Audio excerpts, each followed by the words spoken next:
Hello hi দর্শক, এটা আমাদের নাব নদী আর কি। এটা একটা সাইট। এটা হলো বার্মার যে দেশটা রয়েছে, সে দেশ যেখান থেকে হাজার হাজার রোহিঙ্গা বাংলাদেশে এসেছে এবং আসতেছে এখন সেই দেশ, যেটা ভয়ঙ্কর দেশ একটা।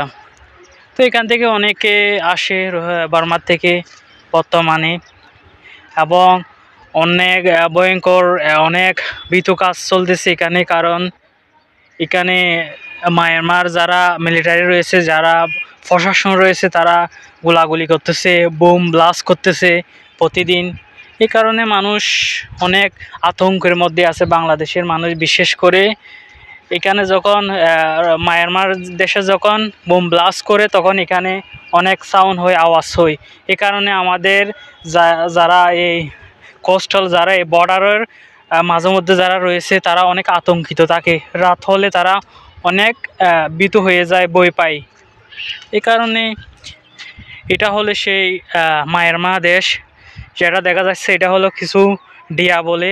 এই ডিয়া দেখতেছেন, এই ডিয়ার মধ্যে ডিয়া যখন ক্রস করবে, তখন মায়ানমার এবং বার্মা। এই কারণে বলতেছিলাম অনেক আতঙ্ক থাকে।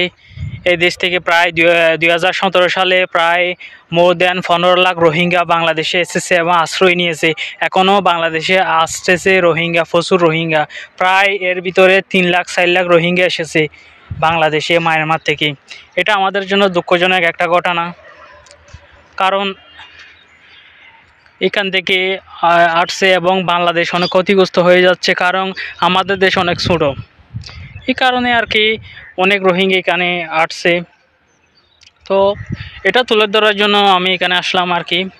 দেখতে পাচ্ছেন, এটা একটা মায়ানমার বর্ডার দিকে আর কি, যেগুলা গাছ বাগান দেখা যাইতেছে, এগুলা পার হয়ে ক্রস হওয়ার পরে মায়ানমার, যেগুলো একটা নদী আছে, এটা বলে নাব নদী। এরপর আর কি